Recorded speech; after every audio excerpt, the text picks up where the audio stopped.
a palavra do Senhor. Não temas, porque eu sou contigo. Não te assombres, porque eu sou o teu Deus, e te fortaleço, e te ajudo, e te sustento com a minha destra fiel. Irmãos, aqui é o profeta Isaías, o autor dessa carta. E o propósito de Isaías aqui é incentivar a lealdade a Deus. Primeiro, ali, para os exilados, para o povo ali, mas ele está levando também os exilados a se arrependerem dos seus pecados, a crerem que depois do Senhor iria abençoá-los. Depois do exílio, veria uma bênção tremenda de Deus. E então Isaías escreve primeiramente para este povo, né? Deus haveria de abençoar aquele povo depois do exílio de maneira que nunca foi visto. E Deus chama o profeta Isaías a advertir o povo. Isaías, que já demonstrava confiança. Por quê? Ali, nesse contexto, muitas de suas profecias já haviam sido cumpridas. Muitas pessoas já tinham recebido profecias de Isaías e visto que este era o homem que falava da parte de Deus. Isaías já tinha ali voz no meio daquele povo. E tem até hoje. É o que nós vamos ver aqui nessa passagem. Meus irmãos, é verdade que esse tempo está difícil para todos nós, né? Isso é uma verdade. Esse tempo traz preocupações, todos nós somos acometidos por medo. E alguns de nós também, eu falo nós aqui, nós crentes, podemos ter até dúvida do que fazer em algumas situações. Pode passar dúvidas na nossa cabeça. João, o que eu faço? Tem hora que a gente não raciocina direito. Como que vai ser isso? Como que vai se dar essas coisas? Por que isso? O pecado. O ser humano, né? O ser humano é falho. O ser humano, ele pode às vezes esquecer de coisas e esquecer, infelizmente, às vezes, da palavra de Deus. O crente, por vezes, pode esquecer da palavra de Deus. Lá no seminário, certa vez um professor trouxe uma orientação que eu vi de muita profundeza e tristeza às vezes. Ele falou que às vezes nós crentes temos um surto de ateísmo. Eu falei, nossa professor, que profundo isso, explica mais. Tem hora que a gente esquece quem é Deus. Tem hora que a gente esquece quem a gente serve. Tem hora que a gente esquece a quem nós servimos e cremos. Tem hora que a gente esquece que esta é a palavra. Tem hora que a gente esquece de orar. E ele tá falando dele, um pastor, né? E a gente tem que entender que isso pode acontecer. Mas nós vamos entender nesse texto hoje algumas coisas. Mas antes, todos nós somos acometidos por medo, como eu disse. Alguns de nós também podemos ter dúvidas, né? O ser humano é assim.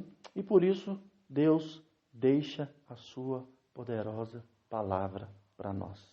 A palavra no qual podemos meditar, ouvir a Deus de forma literal. Por quê? Nós cremos que esta é a palavra de Deus. Nós cremos que Ele deixou tudo quanto nós precisamos para viver, para a nossa salvação, para a nossa caminhada, para a nossa vida, né? E aí surge uma pergunta. O que devemos fazer? O que devemos fazer?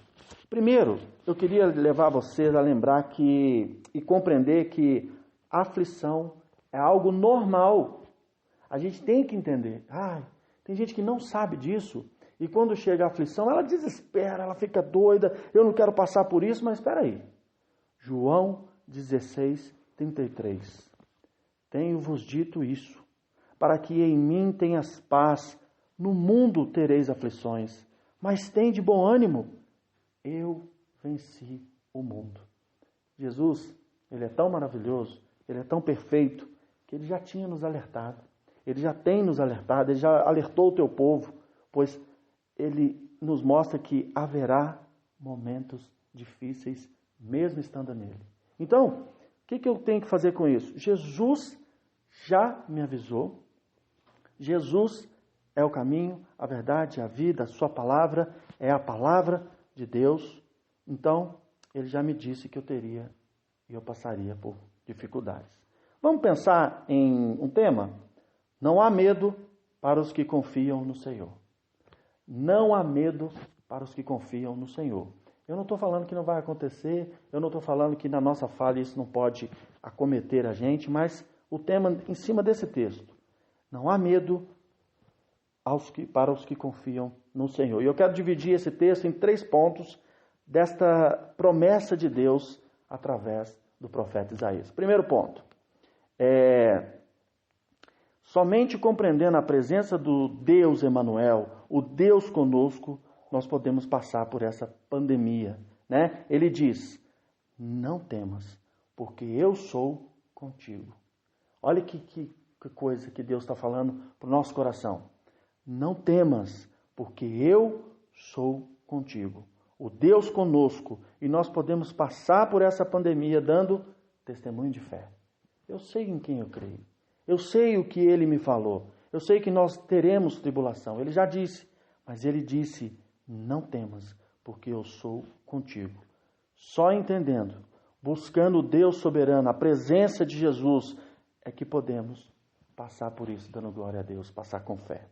O Salmo 23, Davi, ele diz, ainda que eu ande pelo vale da sombra da morte, não temerei mal nenhum, porque tu estás comigo. Então, o que eu começo a pensar? Senhor, durante o meu dia, durante a minha vida, durante os horários e o tempo da minha vida, eu tenho que sempre trazer à mente que eu não preciso temer, porque o Senhor está comigo. Percebe? Como que é meditar na palavra? Como que é acreditar no Senhor? Como que é entregar-lhe a vida e confiar nele? Né? E mais, ele disse aos discípulos, eis que estou convosco todos os dias até a consumação do século. Isso serve para nós, né? O Deus Criador é Deus conosco. Isso é crer. Isso é verdade, né? Mas tem mais, para que nós podemos sair daqui fortificados, né? Para confirmar que não há medo para os que confiam no Senhor. Segundo ponto, ele diz, não te assombres, porque eu sou o teu Deus. Olha que alento no nosso coração. Se você já compreendeu o Evangelho e sabe que Deus é Deus de sua vida, você crê, você é capacitado a vencer todas as coisas. Nós que já cremos, irmãos, a capacitação vem junto, não é isso? E nós devemos firmar nessa promessa, firmar na palavra de Deus e dizer, Pai, eu creio no Senhor e eu tenho que testemunhar isso. E aí vem uma outra pergunta. Como que anda o nosso testemunho? Como que anda a nossa vida? Como que estão nos vendo? Eu falo muito de testemunho. Eu falo, igreja, as pessoas estão olhando para nós. As pessoas estão falando, como é que os crentes estão passando? Como é que os crentes estão vivendo? O que os crentes estão fazendo? E a gente deve testemunhar para a glória de Deus, né? Então, não te assombres, porque eu sou o teu Deus. E nós já compreendemos o Evangelho. E sabemos que Deus é Deus das nossas vidas. Você é capacitado a vencer todas as coisas. Mesmo que alguns dias batam desânimo. Isso vai acontecer. Tem dia que é difícil. Tem dia que a gente fala, Senhor, me perdoa a minha falha, perdoa a minha carne, perdoa o meu pecado. Mas hoje o dia está difícil. Mas ainda assim, irmãos, ele fala, busca, bate, venha. Aquele que está cansado, eu aliviarei. Então nós devemos firmar nas promessas de Deus. Eu, por vezes, já aconselhei na igreja, o Chico 1 milhão de vezes, eu ainda um pouquinho. E a pessoa fala, João, eu não estou sentindo, eu não estou bem, eu não vejo Deus, eu não estou tendo comunhão, eu não estou sentindo a presença de Deus, eu não estou entendendo o que está acontecendo, eu estou aflito. E o diagnóstico é sempre o mesmo. Está lendo Bíblia? Não estou tendo ânimo. Você está orando? Não. Eu não consigo orar. Meu irmão. Para quem crê, essas são as ferramentas. Não tem outro jeito. Então, isso serve para nós vigiarmos, né? Mesmo que alguns dias batam desânimo, acontece. Mas o que ele está ensinando é olhar para o autor e consumador de nossa fé. Aquele que nos guarda é o Senhor Jesus Cristo. Passou problema? Passou luta? Passou dificuldade? Olhe para o Senhor, né? Ele se revela a nós pela palavra. Nós sabemos disso. Deus nos chama a confiar. E mais, uma terceira razão para que não haja medo para os que confiam no Senhor. Ele diz assim: eu te fortaleço, eu te ajudo e te sustento com a minha destra fiel. Irmãos, esse texto é um versículo que tem 3 afirmações do Senhor que enche o nosso coração de vitalidade, né? E de confiança. Eu te ajudo com a minha destra fiel, a minha autoridade, a minha intimidade, o lugar de honra que eu estou à destra do Pai. Esta é a garantia de Deus. Não há o que precisamos temer, irmãos. Não há o que precisamos preocupar. Ele prometeu ao seu povo lá e promete aqui, mais uma vez. Eu quem te fortaleço, eu que te guardo, é eu que estou fazendo todas as coisas, não é você não. E essa pandemia me ensinou uma coisa que eu já sabia, e todos nós sabemos. Às vezes, a gente acha que a igreja, ela precisa muito de nós.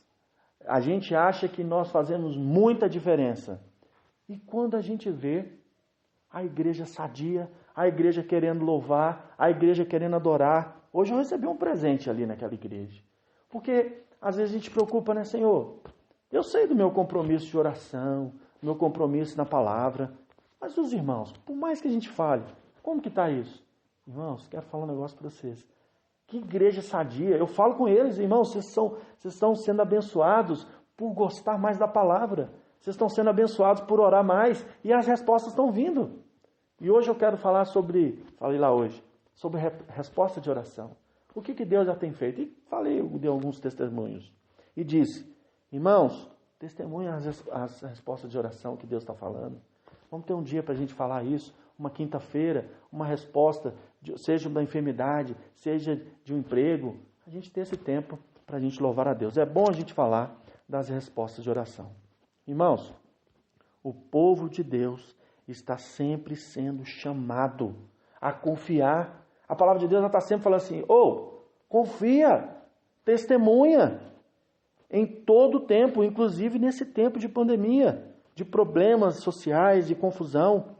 E junto com esse chamado, Ele nos capacitará. Deus não só chama, mas Ele nos capacita. É igual quando a gente pede perdão. Ele perdoa e purifica.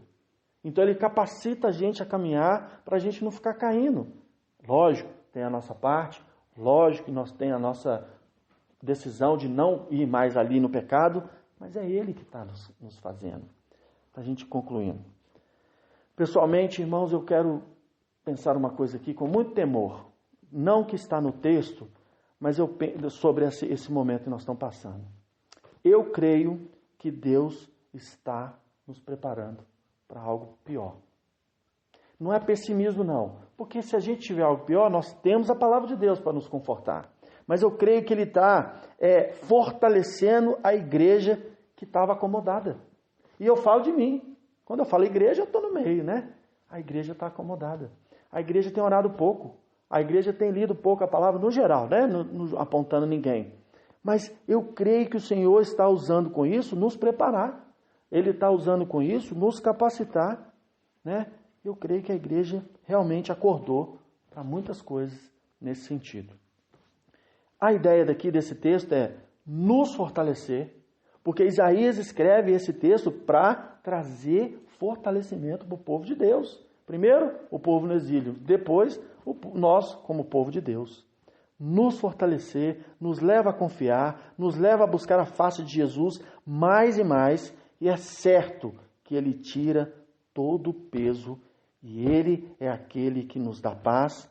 E essa paz, meus irmãos, é a paz que excede todo entendimento. É a paz que é do Espírito Santo de Deus. É a paz que só Deus pode nos dar. Então, não esqueça disso. Lendo mais uma vez o versículo 10. Não temas, porque eu sou contigo.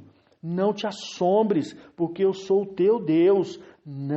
Eu te fortaleço e te ajudo e te sustento com a minha destra fiel. Irmãos, é promessa demais para um momento É promessa demais do Deus que nós confiamos. Creia nisso.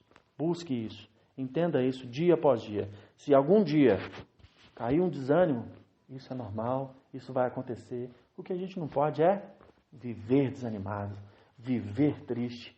Nós temos a alegria da salvação. Nós temos a alegria em Cristo Jesus. Vamos orar? Pai, nós te damos graças.